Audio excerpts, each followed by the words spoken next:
Welcome, everyone. Good morning, good afternoon, and good evening from whichever places you are joining in from. Thank you for joining us today for this exciting panel discussion. It's truly a pleasure to have each one of you here, and I trust you all are having a wonderful day till now. Today, we have a very interesting topic, which is the future of work, AI influence on digital workforce transformation. We'll discuss in detail about the same throughout our webinar. But before that, let me begin by introducing myself and AI CoreSpot as a company to you. So my name is Nitin Naveen. I'm Vice President Innovation Strategy at AI CoreSpot. With over a couple of decades of experience in different consulting firms, specializing in emerging technologies, I feel fortunate to consistently engage with global leaders, stakeholders, innovators who all are driving positive change.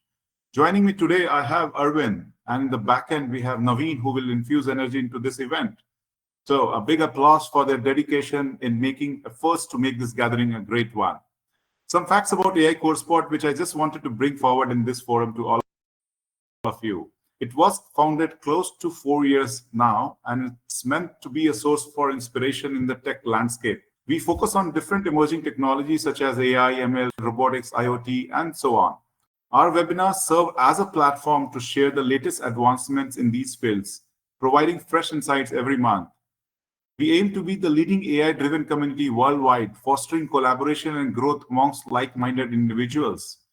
We are committed to curating industry-backed webinars and hybrid events, where we leverage insights from industry leaders, trusted partners, the subject matter experts, to deliver credible and valuable content to all of you. Additionally, our content is also meticulously crafted across various digital platforms which we have, which includes blogs, podcasts, videos. We have a monthly newsletter, which keeps all our audience and everyone informed and engaged. Bringing about the attention to today's webinar, for which you all are here for. The topic is AI-powered workspaces that is driving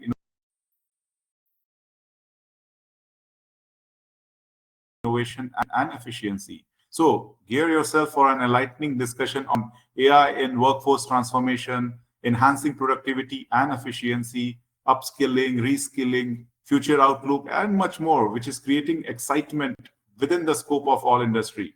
Our expert panels is poised to share invaluable insights and engage in thought-provoking discussions that promises to leave a lasting impact. So before starting the conversation, I'd like to highlight a few pointers. First of all, extend gratitude to all our community partners for today. We have 5 great companies, which includes Twilio, Infovision, SLB, Amazon, and Northern Trust. Their invaluable contributions have been instrumental in making today's webinar possible. And of course, a heartfelt thanks to all our attendees. Your presence and participation deeply appreciated. Thanks a lot for making it today. As we embark on this journey together, our primary goal as a company is to equip it with insights and facilitate meaningful connections. So whether you walk away with some innovative idea or get new connections, your engagement is a testament to our collective success. Without further delay, let's introduce our esteemed speakers for today's session. So our first esteemed speaker is Bhavin Surela, who is Senior Director of Engineering at Twilio Inc. Our second esteemed speaker is Abhinav Kohar. He is Head of AI Platform at SLB. Our third esteemed speaker is Srinivas Savitala, who is Head of Engineering at Amazon. Our fourth esteemed speaker is CK Taneja, who is Senior Vice President, Transformation and Innovation at Northern Trust. And fifth esteemed speaker and moderator for today's event is John Mendes, who is Vice President, Global Practice Head at Infovision. Before we begin, a quick disclaimer: the views expressed by all the speakers are their personal ones and not necessarily reflective of their existing organizations.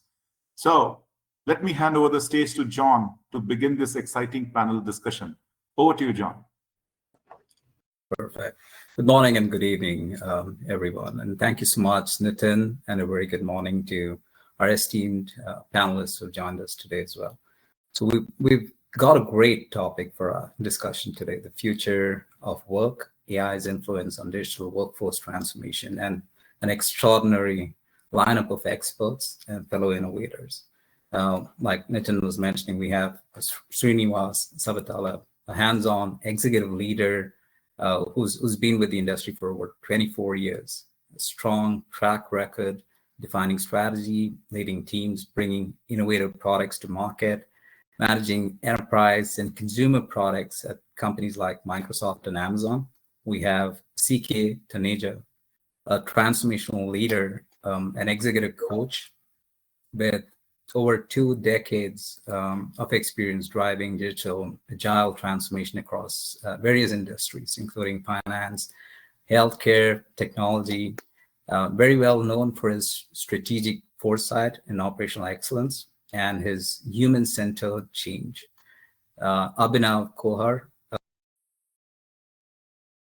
an expert in artificial intelligence and data science, also the co-founder of Credit Connection, an accomplished professional with 6 Gen AI patents, as well as 8 AI research papers to his name. And we have Bhavin Surela, a leader with close to 2 decades of experience harnessing technology to solve complex business problems. And his teams have been building applications, API-driven platforms that serve millions of users. And he brings a wealth of experience having worked with brands in the past, including the likes of Trillian and SandGrid. I'm very excited to hear from them just as much as the audience is.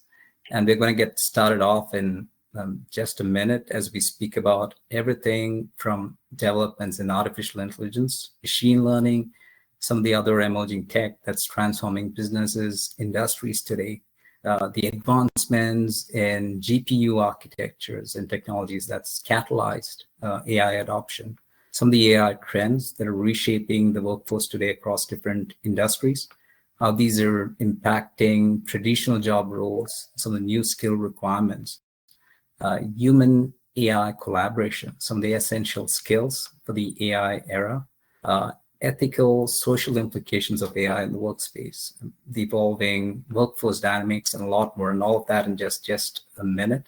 And before we get started, just a quick housekeeping note for the audience. Please look at the Q&A chat box on your screen. And if you think of a question for any of the panelists, it could be directed to all of them or a specific industry. Just go ahead and type it in there and we'll get it worked in towards the end based on time we have left. Perfect. Let's jump right in. Today from the boardroom to the coffee corner, applications of Gen AI are currently being discussed in almost every company. Today, it's become more than just another buzzword. It's impacting various parts of the service provider value chain. It threatens to disrupt client and several industry business models. It's also driving major investments from VCs and private equity firms. So my first question is again for all the panelists. Let's start by exploring the bigger picture today. So how do you see AI shaping the future of work in your respective fields? Can you share maybe use cases or success stories from your industries or your client industries? We'll probably start with CK. Sure, thank you. So there are quite a few use cases if we talk about which we are seeing in the banking industry. One of them is related to AML and KYC. There is a whole lot of documents, especially for companies which are working in large-scale wealth management, etc. You need to see how the money movements are happening. So there is tons of documents that you have to go through, and AI is helping in making it easy to point to where to get to.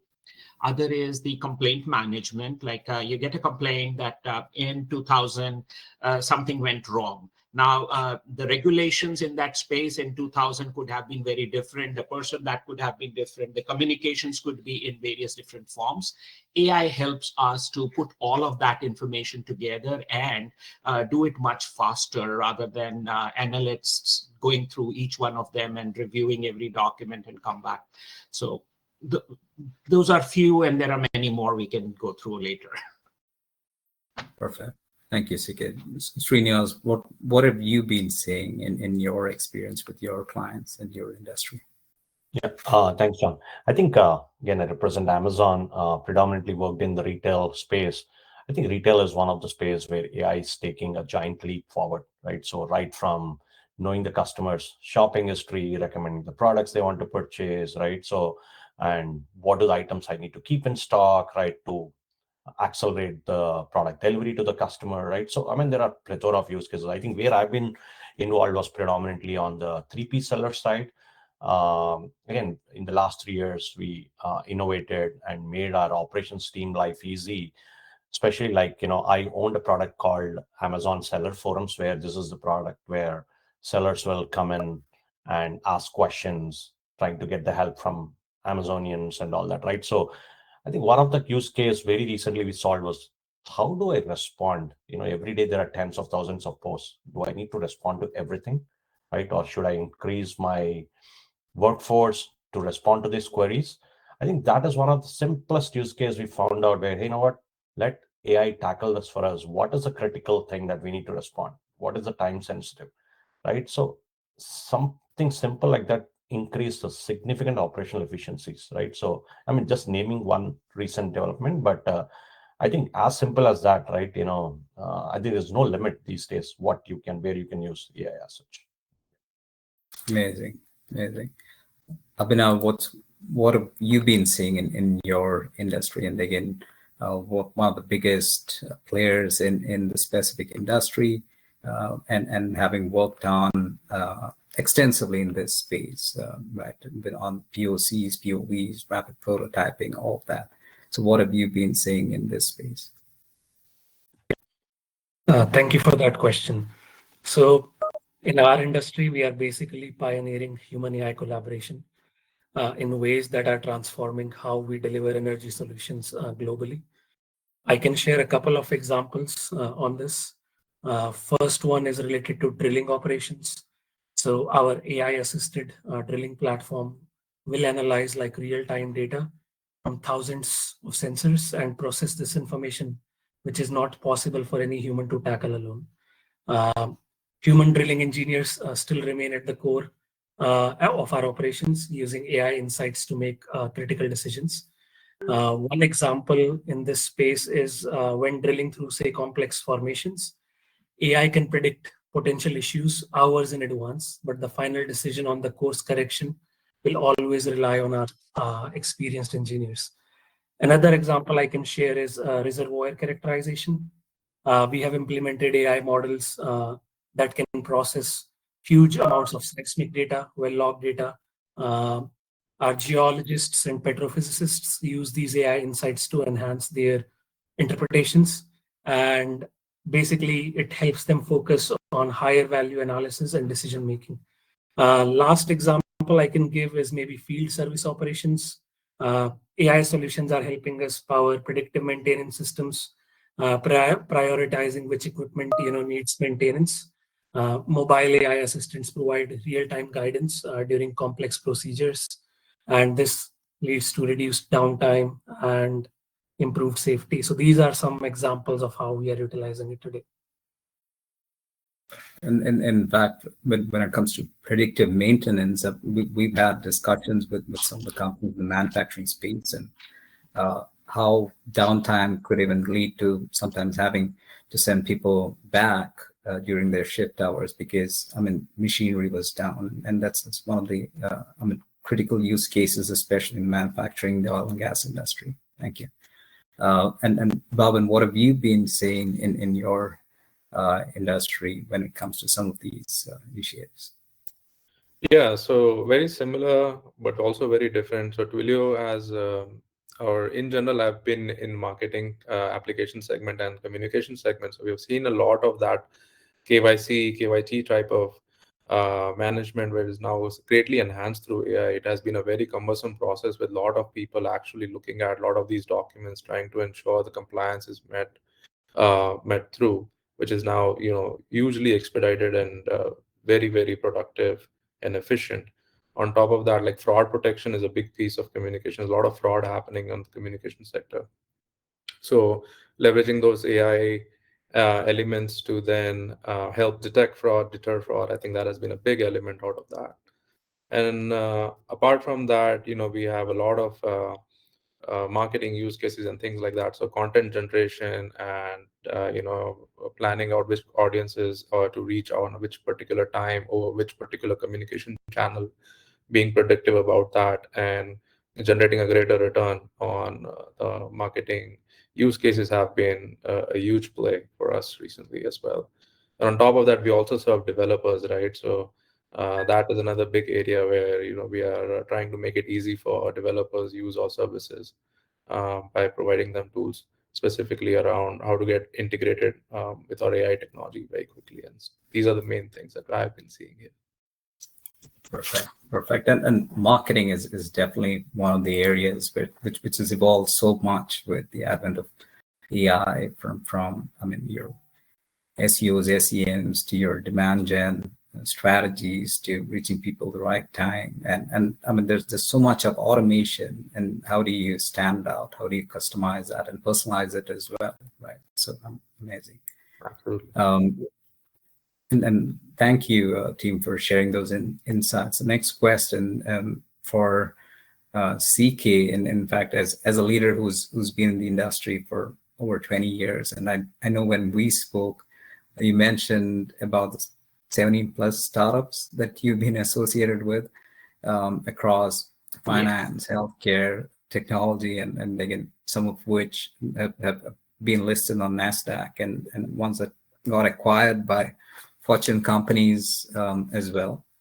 And I can imagine how all of these industries are continuing to evolve with the adoption of AI. So question for you, what are the major AI trends you see that are reshaping the workforce today? And how are these impacting traditional job roles and new skill requirements? Thank you for that. So the challenges, there are a few challenges and there are a few forward-looking trends that we see. One of the things that we are seeing is AI as an enabler and a collaborator. Many of the people start thinking, and those are, I say, the fixed mindset people, they start thinking that AI is going to replace them. The point is that AI does not have yet the emotions that a human being has. It has all the knowledge. It is like a child that is growing up and learning new things every day much faster than we did in our growing formative ages.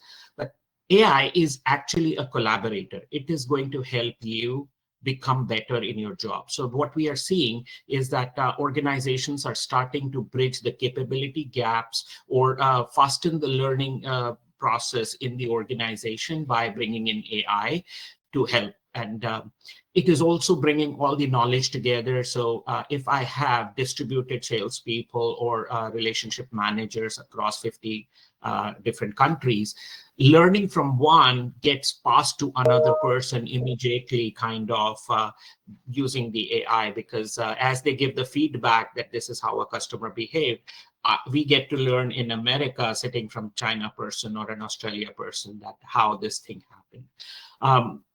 The process of, because AI is doing many things, so we need to adapt to how those things will not be required to be done by humans. So we need to change our styles. And that means that we need to keep learning new things and new ways of working because we have to become more powerful and more meaningful. So where do you bring value is how it is. AI brings value to you, and how do you bring value to in that coherent environment is the things. Perfect. Sorry. Perfect. Yeah. Well said, CK, and that's we are seeing this across the industry as well, right? So a lot of the bigger players with these different models, LLM models, and I mean they're very particular in the way they coin the names as well. It's not the pilot; you're still in control, but AI being the co-pilot to bring in efficiencies in a lot of these cases. Perfect. And Bhavin, from your experience mentoring and guiding large engineering teams across organizations like Twilio, what are some of the trends that you are seeing when it comes to this space with respect to AI trends and how it's impacting traditional job roles and new skill requirements? Yeah, actually, it's a great question. So, what we are seeing, at least in the software engineering space, that I think it's experiencing evolution, where traditional software engineering, you'll see teams were not sort of limited outside of the traditional full stack development of the UI engineering, backend engineering. You'll go all the way till database, maybe a lot of it. But you'll usually see a separate machine learning wing, and there will be the key expertise. If you have to untap, that you have to figure out how to collaborate with them. I think what we are seeing, a lot of the teams are becoming full stack. They're learning more, and by full stack I mean all the way till incorporating Gen AI use cases into their direct workforce. We are seeing more and more of the interface being changed to natural language processing, then rather than having all the other use cases of like buttons and whatnot. A lot of times the prompt is becoming the interface for the customer. So that is a big piece. The engineering workforce itself is using engineering, generative AI in the sense of detection of incidents, summarizing, or automation is a big part of it. So those are the key big trends that we are seeing on the job replacement. I don't think we are yet there where we have replaced a lot of jobs. I think we are seeing, based on the papers I've read and I've seen, it's the low-skilled workers are experiencing more productivity gain compared to high-experienced professionals at some point. And over time, it's an additive function. To your point, it's a helper, but on the top of that, you still need to be able to understand, because AI also sometimes hallucinates in those things. So you have to be on top of what you're asking. The context needs to be relevant. The skill development, like again, leveraging AI, the vector databases and those kind of technologies are very emergent these days. So just there's a lot to learn, and as a person, you have to have an open mind and a lot of curiosity to sort of take further. Perfect. And in fact, some latest research reports, and in fact, one from McKinsey survey was stating that more than 65% of employees are reporting that their organizations are regularly using Gen AI, which is more than double the percentage from a previous survey just 10 months ago. So quick question for Srinivas and Abhinav. It's a two-part question. Can you share examples of how your organization or your client organization are implementing AI to augment rather than replace human capabilities? And what are some key lessons learned about successful human AI collaboration? We could probably start with Srinivas. Yeah, I can go first. Thank you, John. So I think folks already touched upon it, right? So first of all, I think we need to educate our teams upward, downward, sidewards, everyone that, hey, AI is not replacing humans. It's in fact augmenting, right? I think I talked about one of the use cases that I explained, how we have actually helped our operations team work on the creative task versus responding to every query on the discussion forums platform from sellers, right? Hey, saying thank you, right? So we are looking at it. You don't need to do that, right? In fact, have them see what is the quality response that they can bring in, so that really helps the Amazon seller to grow their business or list their products more efficiently, right? So versus, right? So I think, right, those are some of the use cases, like, where detect when to respond, what to respond. And I think folks already mentioned that, one thing that we have also done is we've kind of all the help articles that usually associate. They don't need to remember all this, right? So this is where the generative AI, and then, right, so they can summarize the content for you, and then this is where folks can humanize the responses and then send it in a more effective, right? So yeah. Perfect. And Abhinav, anything that you'd like to add? Yeah, thanks, John. So we talked about 3-4 use cases, right? On drilling site, reservoir characterization, or field operations. So some of the key lessons we have learned with that is maybe number one is transparency. That still remains the most critical, element in AI operations. You need to be transparent about your AI's capabilities and limitations with your teams so that you can build trust. So when, say, your AI model is predicting that a motor is going to fail, or a fracturing pump is going to fail, they need to understand why and how reliable that data is. Teams will perform best when they understand exactly how AI assists in their decision making, where it is complementing them, where it is giving information which they don't have, and also maintaining like clear documentation where human judgment is needed versus where AI can operate autonomously. Another one can be cultural integration. The most successful implementations have happened where we involved end users from the very beginning, even before we started implementing any AI model. So basically, you can create some AI champion programs where experienced people can mentor the juniors, and this significantly improved our adoption rates. Impact-wise, it has reduced our non-productive time significantly, also improving, maintenance efficiency, and also reduced, hazardous events. So as you know, oil and gas operations are very dangerous and can lead to loss of human life.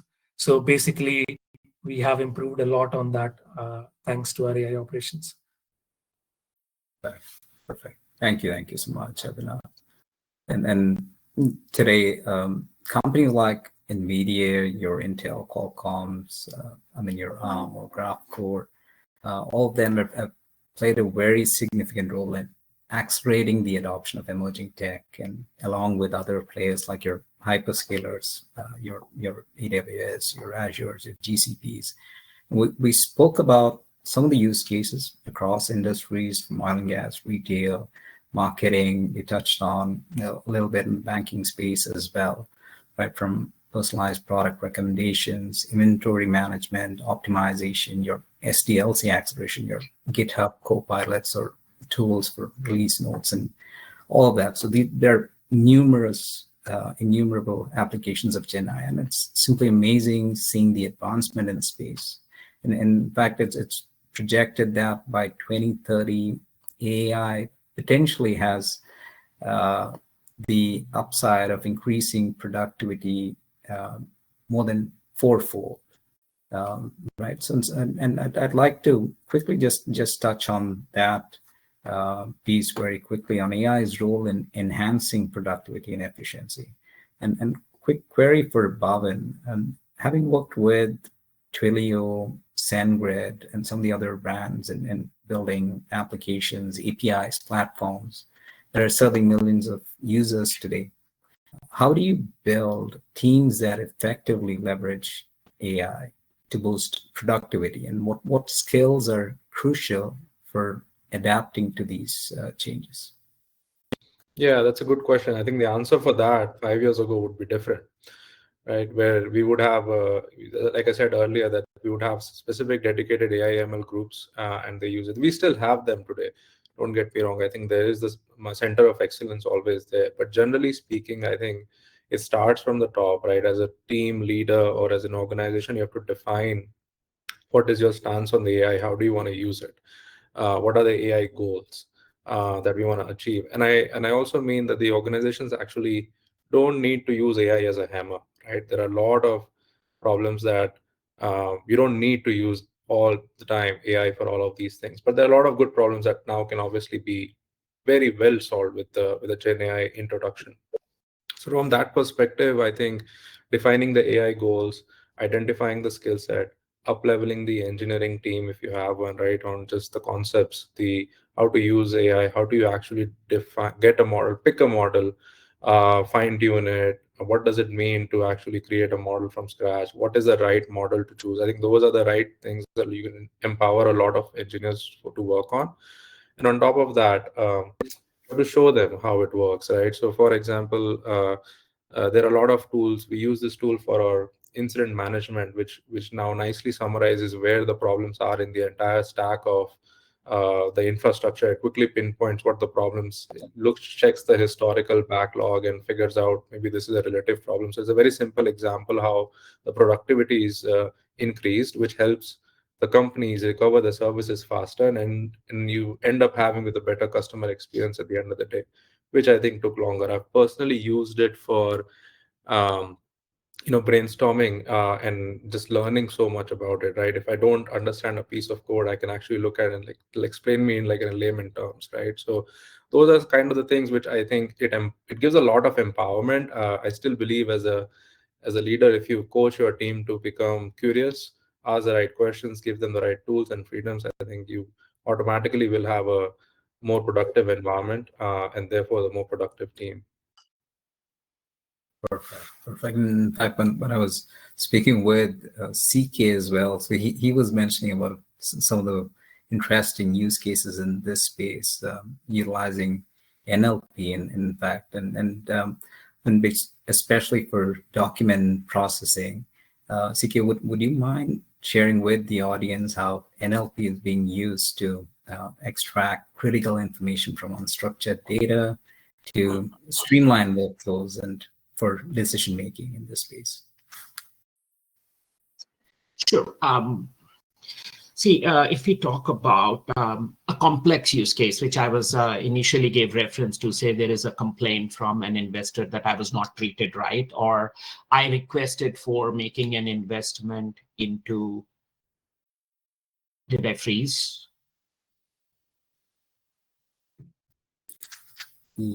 Yeah, I thought I froze in between. Yeah, we lost you for a few seconds, but please go ahead. So the example I was giving before, like the investor comes to you and says that my requests were not treated right, and I was invested in the wrong kind or something. Suppose one hypothetical case. Now that requires review of certain documents. There could be handwritten documents, there could be structured documents, and then there is some other documents that are sitting in terms of notifications from the regulators, etc. Now, if in general language, like neuro-linguistic programming is used in this case, like we first analyze this complaint and tell me whether this complaint is valid or not. And if it is, what is the course of, what is the areas that we need to cover? So it will come in and say, Jenny, I can come in and tell you that because this refers to a UK customer, that means it is under the British regulatory. Because it is about an investment made in, say, 2020, then the regulations of 2020 are relevant to this. And it would say, because it was this particular person, this was the relationship manager, so those would be valid. And now with using the same natural language, you are telling, go back and look at the regulatory reports. How does it say? Look at the any handwritten notes from this relationship manager. Look at anything. So now you are actually creating agents which are using natural language, going out and working on various different things, which you would have told your analyst to do.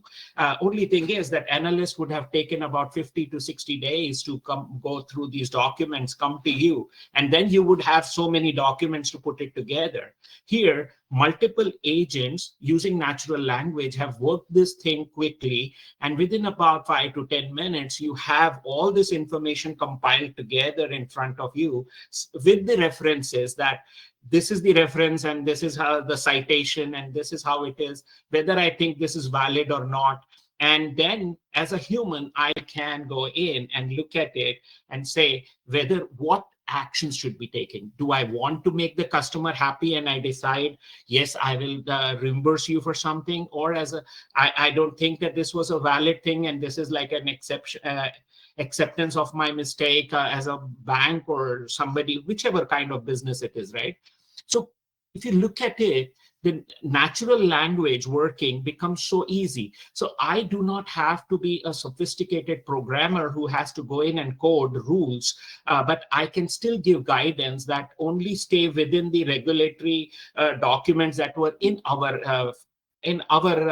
records. So if I was not aware and if there was some notification which we did not have it, and that means it did not comply to us or it did not mean to us, I'm doing that. I can avoid hallucination by giving the guardrails, etc. So I think there is so much that is there which is efficiency based. and natural usage. So you don't have to be so sophisticated person. It is just like talking to a human being. Absolutely. Absolutely. Thank you so much, CK. Thank you. And in fact, my next question is for Srinivas, and having led the launch of several major initiatives like omni-channel upsells, returns, digital signage at Amazon, and I'm sure a lot of use cases on NLP and everything which CK was speaking about as well.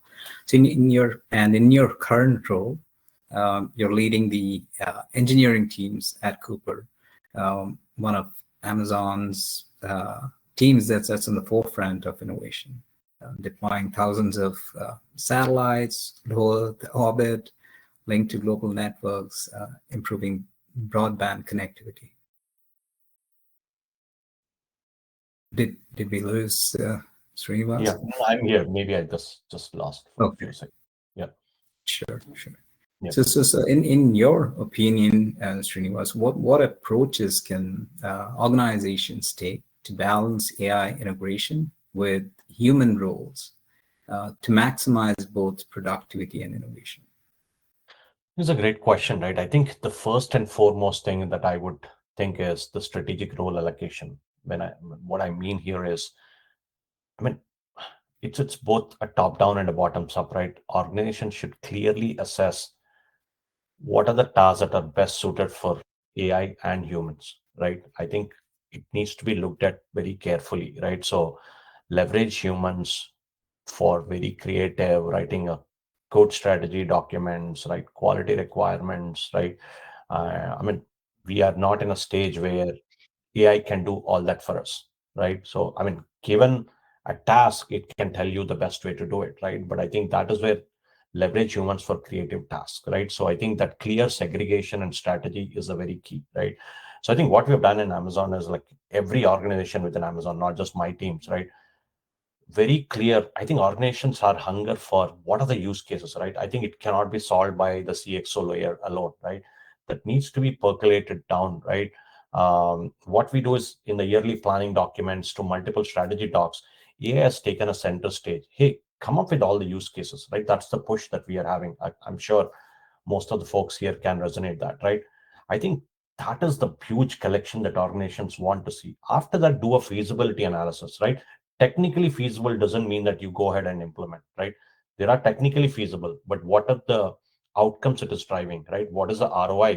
Is it helping me reduce my dollar spend, or is it helping me improve my operational efficiencies, or is it improving my developer productivity, right? I mean, there may be many more key metrics, right? But if none of these are significantly impacting, then discard it, right? There's no need to just roll out a cool idea. Or is it helping the end customer, right?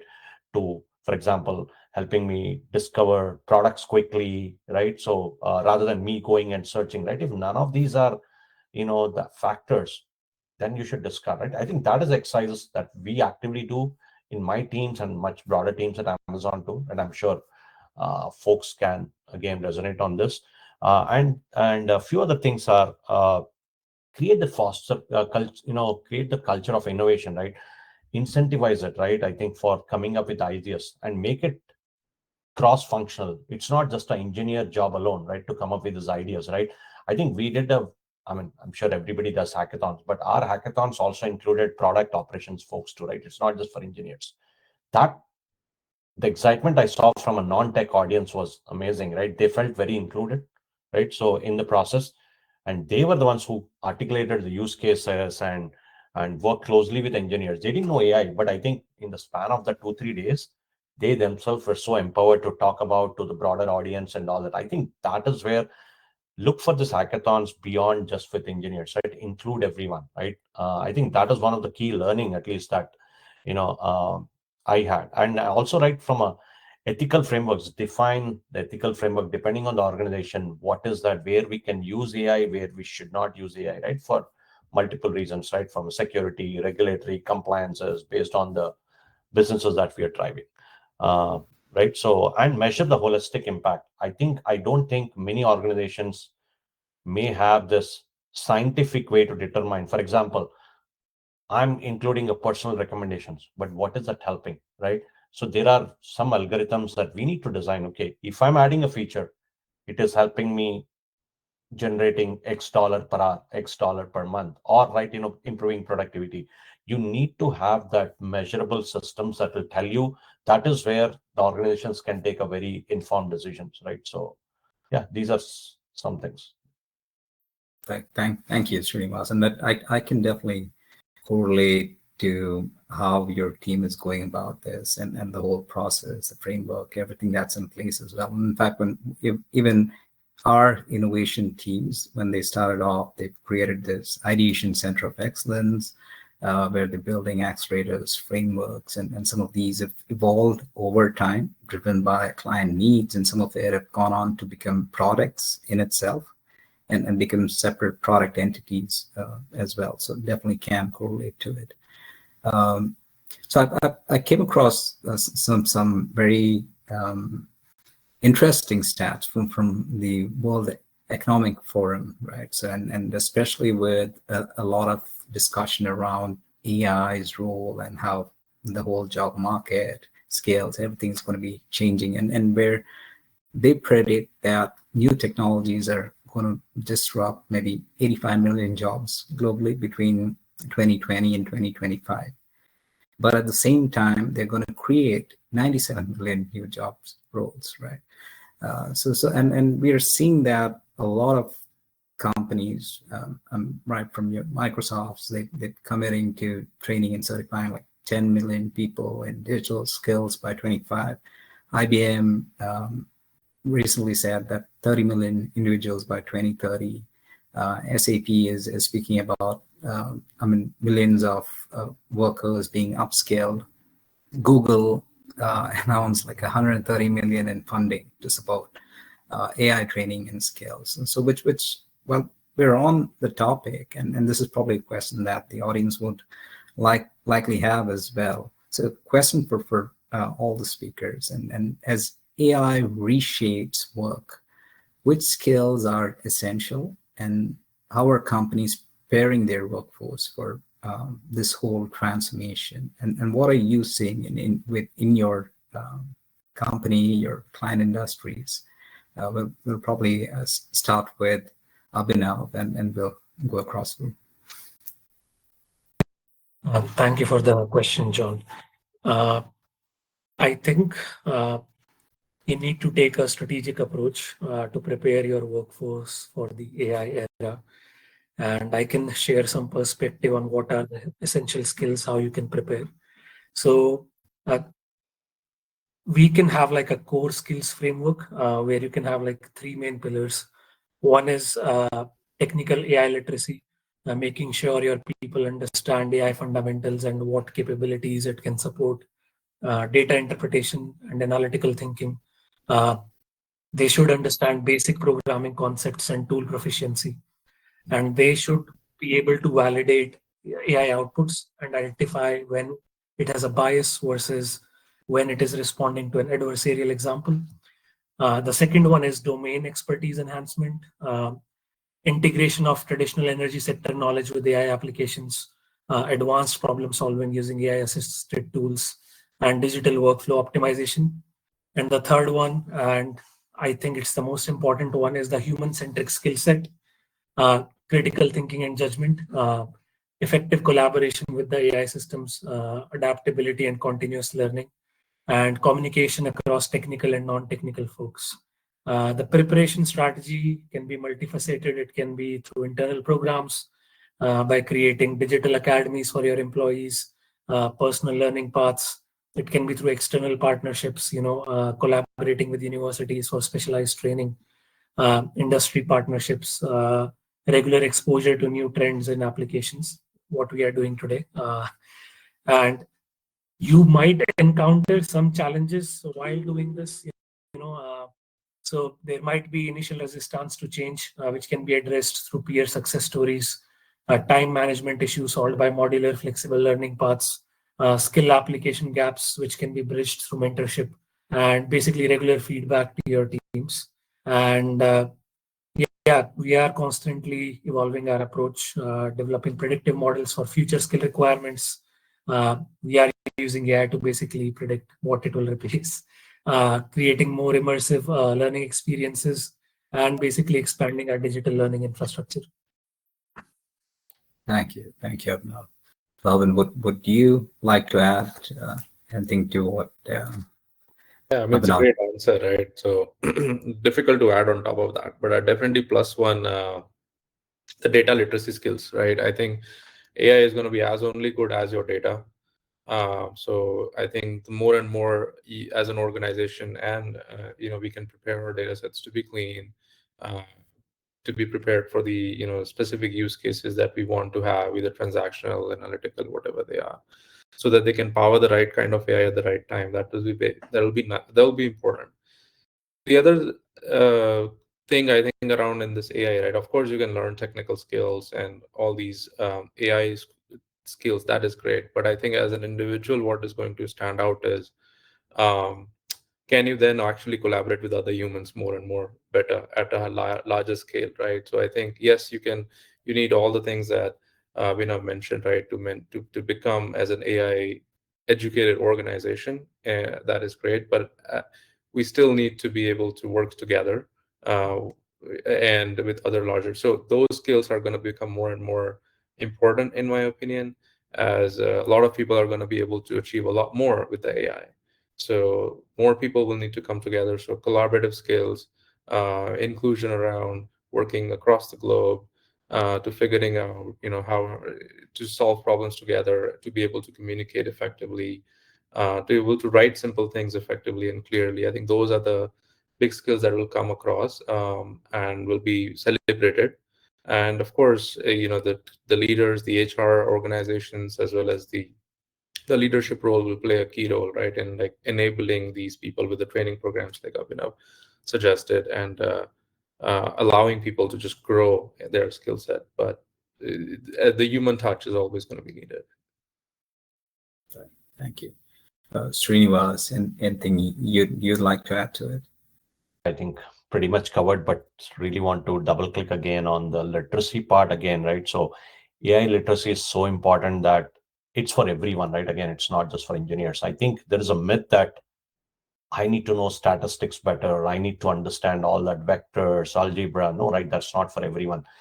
I think mostly it is for the applicability part, right? Which can easily be trained, in which is where large organizations are actually like Amazon, Google, Microsofts of the world are investing in their employees, right? It's very easy to acquire the skills, right? How do I invoke a certain model, right? Not everybody creates the models, right? That is where people need to takeaways, like those are very, very minority, right? Which is where PhDs come in, and then, right, it's mostly interpretation skills and how do I integrate with these models, right? Which these frameworks have made it so easier, right?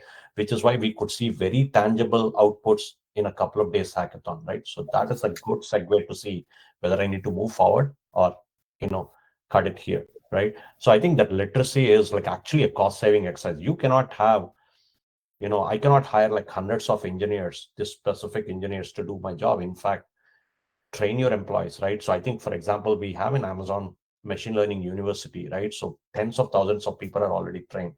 It ranges from multiple, for engineers to leaders to, right? Because AI has become like a language, right? So everybody needs to talk. If I'm developing a requirement for personalization, you cannot just say, show me recommended products. What does that mean, right? You need to go a level deeper, right? So this is where the core minimum skills are required even to write those requirements, right? For developers or engineers to understand and decipher it and build it, right? So I think this literacy is key, where, I mean, not every organizations cannot afford, at least they need to partner with educational institutions to do that, which is not super expensive, right? I think that is where at least one big takeaway for me was that reskilling and upskilling is an ongoing process. It's never ending. Thank you, Srinivas. CK, and anything you'd like to add to what Abhinav, Bhavin, and Srinivas just shared? Now, the scope of how AI has to be adopted is very well covered and learning, but I will go into the process of learning because I come from human-centric change management adoption.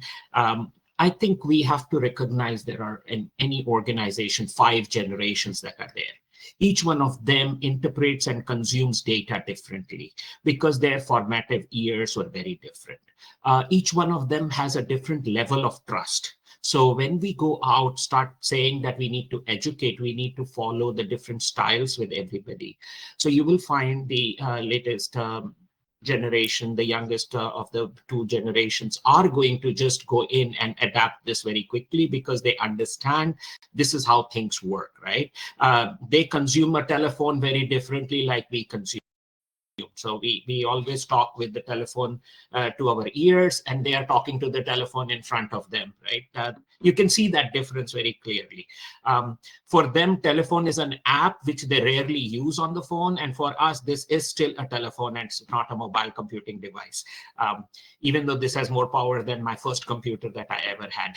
So the point is that we need to build trust. And to build trust, you have to actually train the models with your own data. Data was brought out. So your RAG data is going to be very important. Your values around it is going to be very important. How we set up the ethics around usage. The ethics around usage are going to be important. The values around usage are going to be important. The organizations will have to decide that, when to use, when not to use, kind of thing. But it's no different from when I look at it. There was a time when we started making electricity out of hydroelectricity, basically. And people were scared that the energy from the water would be drawn and the water would be useless. Then there came the time of computers, and people thought as soon as we bring computers, the life would be different, our jobs would be gone. And that was coming from a particular perspective. And today you cannot think of life without computers. Same thing is going to happen with this, right? It will keep changing, and we have to keep adapting with the change. The change is not going to make you redundant. The humans created the technology, so technology is always controlled by human. We just have to adapt to become more cohesive with it. That's how I say. Thank you. Thank you, CK. Srinivas, with all these skilling, reskilling, everything that's happening, and I mean, organizations also face a lot of challenges, right? So when it comes to reskilling employees for AI-driven roles, so what are some of the challenges that you see across the industry? Yeah. Again, great question that I've been thinking through. I think first of all, organizations should acknowledge there is a skill gap, right? So you cannot prevent it, you cannot avoid it, right? So there is a skill gap. Try to see how do we address that skill gap, right? And there is a fear, right? Very, among employees, among multiple, personnel in the departments that around, will it take away my job, right? So whether it is hype or reality, that fear is there, right? So I think that's where organizations have been quite cautious around, right? So like aggressive hiring that we did, right? Few years ago. Again, step back and see what job families you need to hire, right? How quickly you need to hire versus how, have that a very good trajectory at hiring, right? So again, acknowledge the skill gap, invest in your employees, acknowledge that there will be a resistance, right? Somebody who don't know anything about the AI, starting tomorrow, you need to learn everything. There will be resistance, right? There are some folks who are hungry, some folks who are resistant. Organizations need to deal with. This is the challenge, right? There's no recipe here, right? You need to deal with it. Each organization's challenges are different, right? So again, you can always hire, but will you let people go just that easily, right? I think acknowledging the skill gap, acknowledge that there will be resistance, just work through it, right? Be patient, right? And make sure entire organizations come together, right? When I say departments, right? So it's no longer working in silos, right? If you want to solve a business problem, talk to the business team, what their problems are versus writing requirements in silos, right? I think that's the need of the hour, which organizations have realized and working as a tiger teams and all that too, right? So that cross collaboration across multiple, with this AI revolution, has become even more important than before. These are some of the definitely the challenges. I'm sure it's also bringing out new opportunities too, right? thinking through with laying out a clear AI strategy for any organization, right, is actually giving them new business opportunities, right? So new ways of earning money or new ways of improving productivity, right? So Thank you, Srinivas. And then quick question for Abhinav. On while we're on the topic of challenges in this space, right? So what are some of the biggest cultural challenges you encountered with AI-driven transformation? How do you address employee concerns about job security, role changes, and what are you seeing within your industry? Thanks, John, for the question. So I think over my journey on like AI transformation, I have encountered several challenges. Most of them are related to culture. And if I have to talk about the three biggest ones, one is fear of getting obsolete. Initially, you will find like many employees who view AI as a threat to their role rather than something which can augment or complement their roles or job performance. Field engineers are particularly concerned about automation. Middle managers are normally worried about AI replacing their decision making. To address this, I think Microsoft has done a great job in this space. You need a co-pilot kind of approach where AI needs to be positioned as an enabler. You need to showcase how AI handles like routine tasks, which can get pretty repetitive, boring. So basically, you're freeing up your time for higher value strategic work. And I think the most important one, which I think is crucial, is creating some success stories, having those like poster childs of employees whose roles have been completely transformed or elevated through the use of AI. Second one is resistance to change. Experienced professionals are resistant to change. You can't expect them to be like AI experts like in a day or two, right? But these guys have the most important business knowledge, domain knowledge, which you cannot work without. So basically, you need to find a balance between both these approaches, address their concerns on reliability of AI decisions. To do that, you can basically start with small, high impact pilot projects, peer-to-peer learning, and basically demonstrate like clear benefits, reduced manual work, better insights, fewer errors. Like in our case, lower fatality compared to say completely, human operations. And last one I would say is trust and transparency. People will always question about AI decision-making process. No AI model is foolproof. You cannot guarantee that it will not make mistakes. Then there will be concerns about accountability. And then there is always uncertainty about human oversight. So to manage this, you need to establish clear guidelines for AI use, human oversight, who needs to do what basically. That way you can also establish accountability. You need to have transparent processes for AI-assisted decisions, so you can always backtrack why something happened or why a decision was taken the way it was taken, and basically empower your employees to question and validate AI outputs. Like no one should be blindly accepting what is coming out of these models. Yeah. Thank you. Abhinav, what I heard when I heard you saying all this, it seems like AI is like another employee that we do, and we have to have the same kinds of guardrails around it, like monitor them, train them, develop them, and not trust everything that they do, but develop them to do everything that we want them to do, right? Yeah. So LLM ops is the most emergent field, right? Trying to tackle this, monitoring them, correcting them, forcing them to do things the way we want them to do things. So yeah, no, that's absolutely right. Thank you, CK. And we'll touch on that, on the compliance, the ethics, and all of that as well. And this in fact, this discussion is a good segue to the next section. In fact, we spoke about applications, upskilling, reskilling, some of the challenges, some of the opportunities. which also leads to the question about AI in leadership and strategy. Right, 75% of business leaders believe that what's going to set companies apart from their competition in the future is going to be determined by who has the most advanced generative AI systems. Some would say it's just the hype that we have today, but some would argue it's still reality. So, quick question for Bhavin and CK.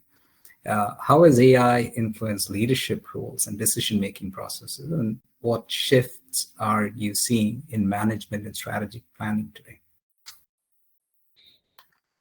I want to go first, or you're going for it, CK? Yeah, please go ahead, Bhavin. Okay, so yeah, I think it's still emerging. There, at least from where I am, in even just talking about my role, right? I personally feel that it has enabled me to have a larger breadth of information at my hands, right? You have a dozen teams working on a lot of different things. It does get hard to actually keep track of what is happening, so you can actually be in the weeds with them, but also actually be on the 30,000-foot view and provide some guidance, right? So that is simply has been very tactical, but very, very useful for me, right? Like you have, people here from Amazon will relate, like a lot of employees create a lot of documents, a lot of time. And just by keeping track of what is happening, there's a lot of discussions on Slack, wiki pages are creating Zoom recordings. So even just getting that summarized view on the fingertips has been super useful for leaders to just keep on track, connect with their employees better, and actually make slightly more informed decisions than they were making before. So that's simply just one, right? The other piece, I think, what Abhinav touched earlier, I think with AI, we have capabilities of like a little bit more on the prediction side. So if you can leverage your data well, and you can predict some of the pieces that are going to come towards you, as a leader, you can set up the team very nicely to be able to tackle those decisions. You may not be able to prevent it, but you are then now better prepared a little bit more in advance, instead of having a rapid fire when it actually hits you. So we have an example where Black Friday is coming up. It's a huge event for us, right? And a lot of communication goes through.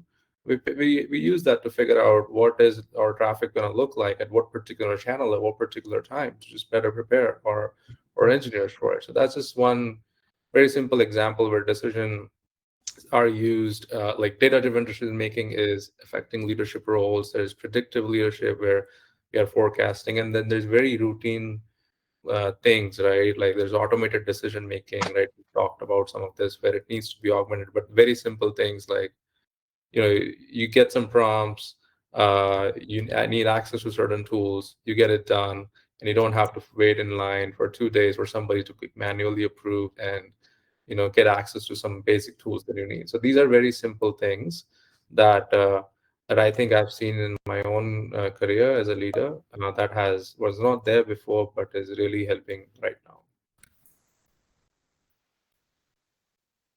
Thank you, Bhavin. CK, would you like to add anything to this? So I think, and this is the conversation I've been having with many of the leaders, right? When I do coaching, you have to understand that, like we always knew, data is the key for decision making, and bringing the right data in front of you, analyzing the data is helpful to make the right decisions. Generative AI is actually giving you the power of receiving all this information and data and processing it in a very short period of time, very quickly. The amount of data that is there, which was talked about by Bhavin, is so humongous that there is not humanly possible to go in and compile it and add it, especially in the different structures of the data that is existing. This becomes easier, and it gives help to the leaders to do. So that is one part of the things of adopting, the value for adopting. Other is the change in the leadership styles that is starting to happen, because when we start saying that there is technology out there that somebody in my team knows better than I do, so instead of giving instructions, which was for many of the people, that was the style of leadership, that I tell people what to do, when to do, how to do, etc., and I have to be the most knowledgeable person in the room, is changing towards how do I enable people to bring the best out of them, because there are so many different people in the team who have better knowledge than me, who have better understanding, who have better applications that they can think about. How do I ensure that they remain in the guardrail and they are able to bring out their best, at the same time stay aligned to the company's vision and the growth process or the value system? So that part of the leadership change is becoming more and more important, which is also uncomfortable for many, because that's not how they have operated, and that's where they need to learn to do that, and many are doing that. So I think there is a lot of change that is happening in that area. Thank you, CK. And in fact, beyond the hype of the traditional or the LLMs like the GPTs and understanding tasks requiring domain-specific knowledge or discerning between factual information, you're generating creative content, all of this while creating, keeping misinformation, privacy risks or checks, data hallucination, all of that at bay. For different use cases, it's very important for organizations today to measure the ROI, the success of their AI initiatives. And in fact, and quick question for Srinivas and Abhinav. Could you please quickly touch on some of the frameworks, some of the measures in place today for organizations to track the performance, the success of their AI initiatives beyond traditional ROI metrics, particularly in terms of employee satisfaction, productivity, innovation? Srinivas, yeah, please. Yeah, again, traditional metrics you talked about, like, the dollar benefit, productivity, and all that, right? So I think where at least our organization and my teams we focus on is like, again, a lot of people add features, right, day in, day out to their products and all that.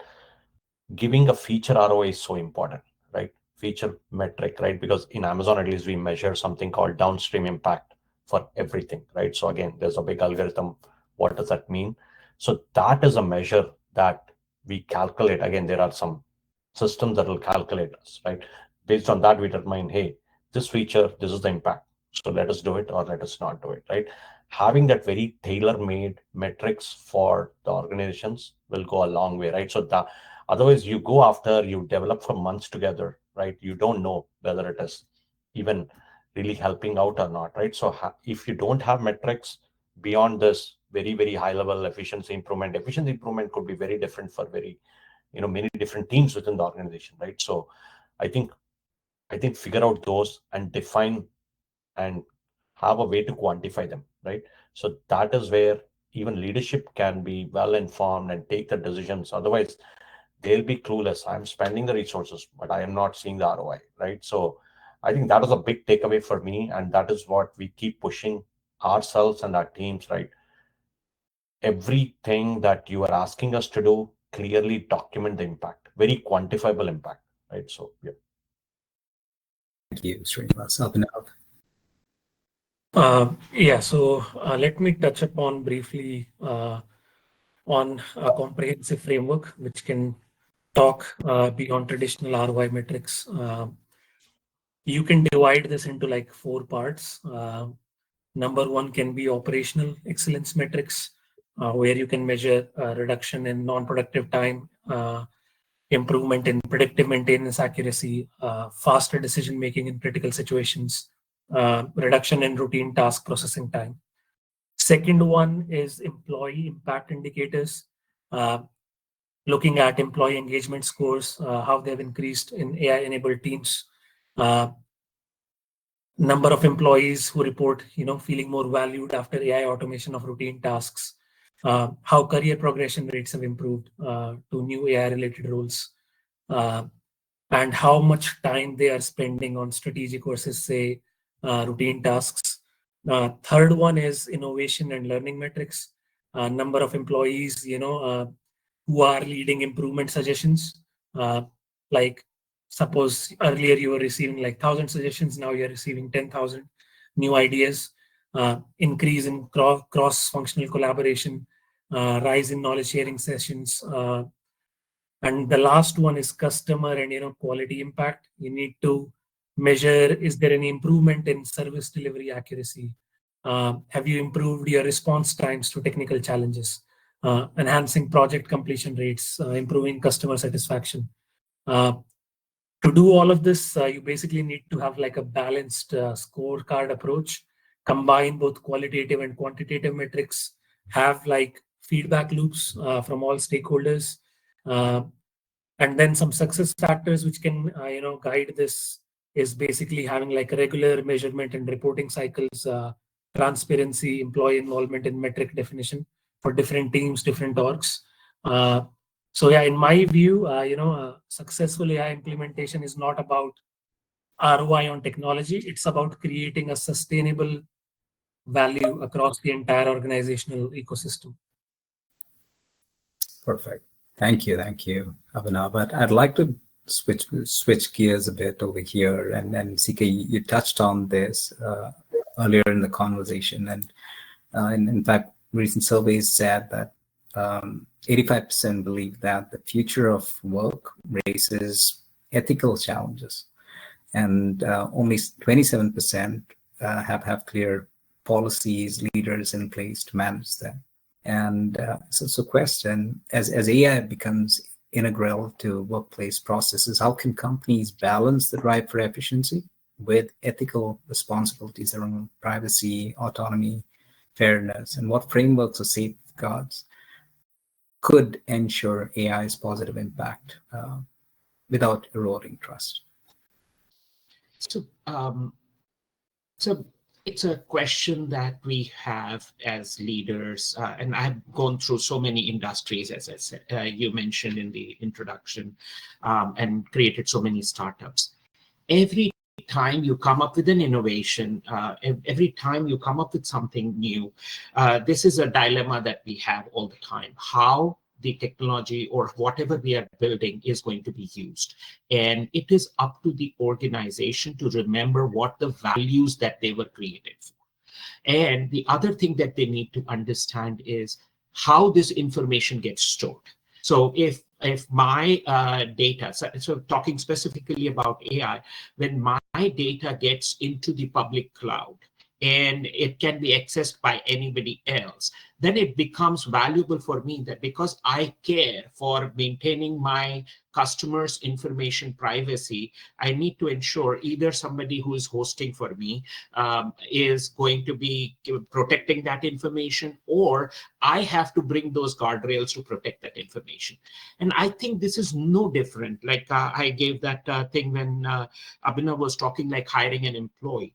You have to ensure that they follow your company's value system, they follow your company's guardrails, and you have to be clear about your organization's ethics also upfront. And nothing is paramount.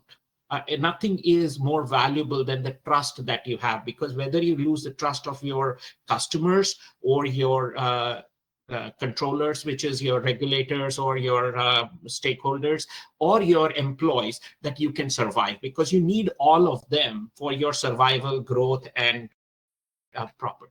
So I think it is very important to align. So remove the word AI, you bring in any other technology, any other word, you will have the same question.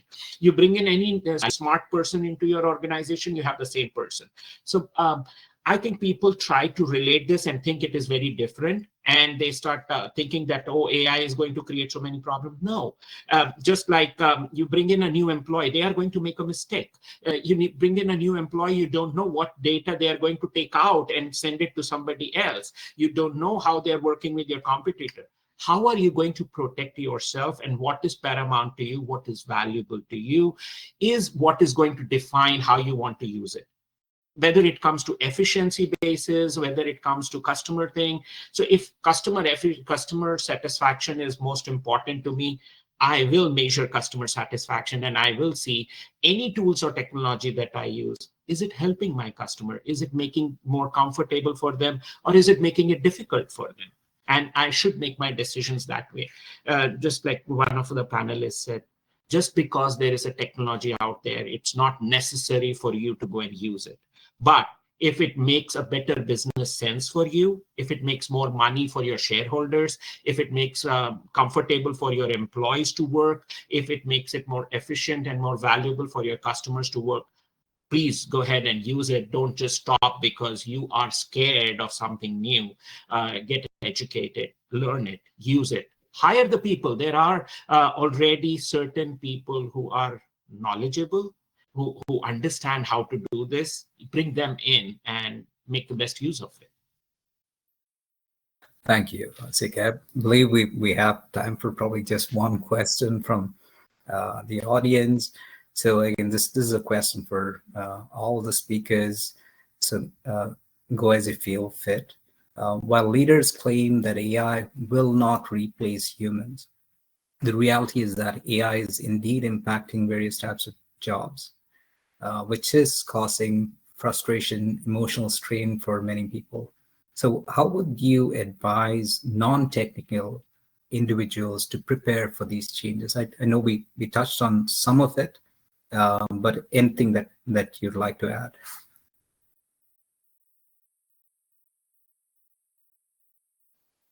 So I can add, right? I'll still continue to add on the point, right, that focus on human-centric skills, right? Empathy, creativity, critical thinking, those are all going to be important.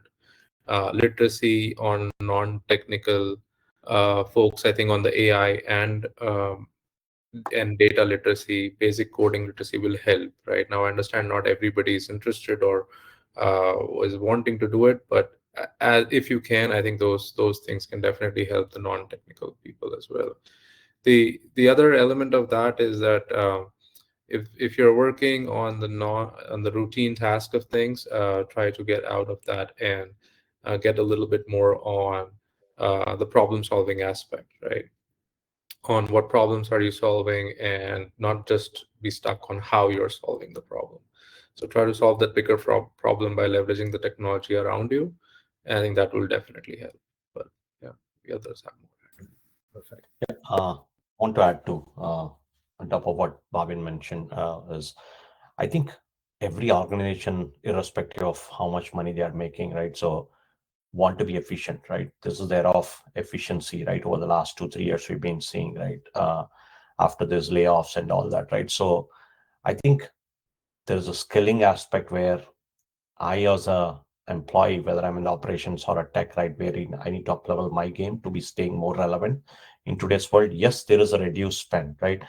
It's not completely eliminating jobs, but sorry, it's not completely removing humans, but definitely there is a less spend, which means we need to do more relevant roles than before, right? So if you are doing, as you mentioned, Bhavin, again, very repetitive, that is a risk, right? I mean, I'm complacent, right? I'm just doing very same. This can potentially be replaced. I think acknowledging that and staying ahead of the game will definitely be helpful, right? So talk to your management. Hey, I want to do more, creative work, right, than what I'm doing, right? So, I mean, engineers come and ask me too, right? Hey, I want to change the program, right? I want to do a better work, right? So similarly, it is applicable to everyone, right? Whether it's on the operations floor or on the engineers, right? So there's a need to than ever before, right, to up-level skills. And we are in a very transformative phase, probably the biggest transformative phase ever seen, right? Where what AI can do, right? So it is doing a lot of things, but there's still a long way to go, right? Yeah. I can add to this. So I'll be like very blunt on AI's impact. Yes, jobs are changing, but this change brings opportunity, if you are prepared. So my straightforward advice is you can focus on 3 things. Develop your human skills, uniquely human skills, critical thinking, creativity, emotional intelligence, become AI literate. As a non-technical person, you don't need to code, but you need to understand how to use an AI tool or how the tool works, to understand the nuances, the ins and outs of the tool. and leverage your domain expertise. Combine your experience with these tools. And what I have seen across sectors is the most successful employees aren't the one who are the most technical. They are the ones who have adapted and learned to use AI in their existing roles. So your experience and judgment matter more than ever, and AI will just help you to apply them more effectively. So yeah, that's my 2 cents. Yeah. Perfect. So we'll close with quick thoughts, takeaways from all the speakers on AI and workforce transformation. Hyper reality. Is AI truly transforming the digital workforce, or is it more hype than reality? Quick thoughts from all of you. I would start with AI is a reality. AI is reality. It is here to stay. It is going to make our lives simpler or difficult, the way we decide to handle it or tackle with it. But it is going to be it is going to be part of our life, and we will have to either we will follow others or we will become a leader in our space. And I think smarter people are taking the move to become the leaders and utilize it for their benefit. So get onto the bandwagon. Yeah, Thank you. Thank you. Sorry, Bhavin, go ahead.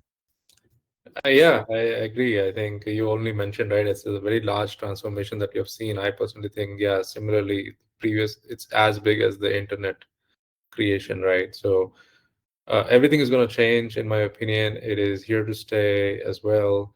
I do think it will not be problem-free, so it's not like a magic wand that basically will solve everything.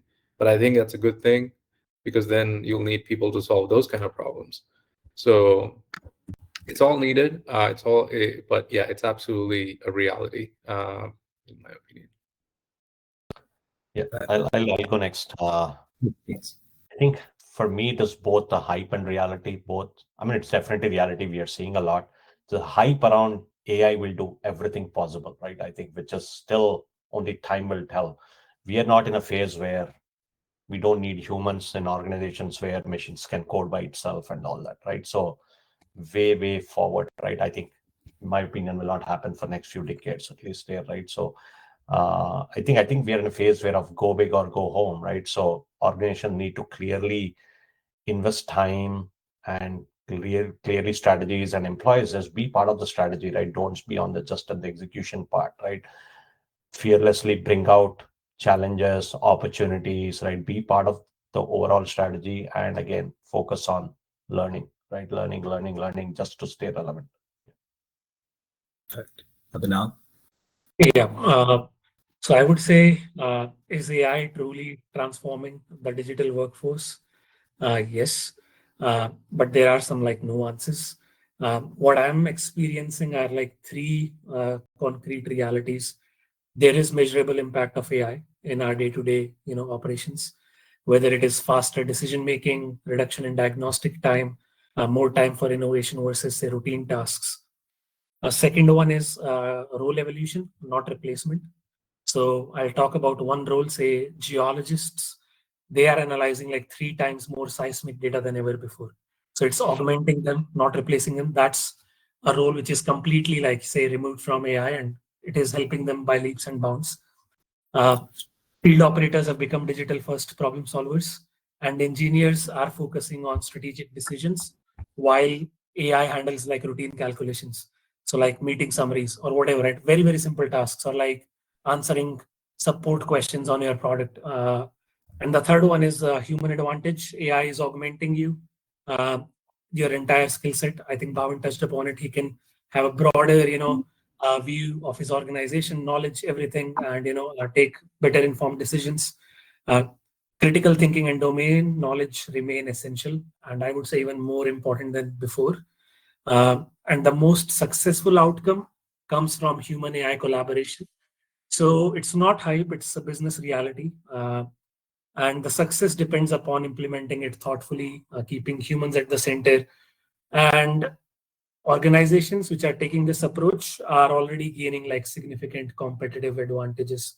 I do not know of any organization which is not using AI or upskilling their teams. Very, very hard to find those organizations today. Perfect. Perfect. Well, thank you. Thank you so much, Abhinav, Srinivas, CK, Bhavin, for the great insights, the great perspectives that each of you shared today. I'm sure the audience enjoyed the conversation as much as I did. And I'm going to quickly turn it back over to Nitin from the AI CoursePath team to wrap things up. Yeah, thank you. As we're already on time, I'll not take much of your time to wrap it up. But yeah, thanks to all our speakers, Bhavin, Srinivas, Abhinav, and CK for your insightful contribution to this discussion on the future of work. I also extend my gratitude to John for the excellent moderation of today's session. I'm confident that all attendees would have found it very engaging and enlightening. For those who have missed any part of today's session or wish to revisit it, the recording will be available on our company's YouTube page for your convenience. So have a look at that when you get time. A special mention to our partners, InfoVision, who is our knowledge and innovation partner, and Digit7, who is our technology partner, for their unwavering support and collaboration for all the events which we do. So be sure to explore their websites to dive deeper into the world of technological advancements. We as a company, AI CoursePath, thoroughly enjoyed hosting this session and hope you all found it as enriching as we did. Look forward to continuing our journey together and bringing you more insightful sessions in the future. Until then, take care. Thank you once again for your participation and support. Have a great day and nice week ahead. Thank you. Bye.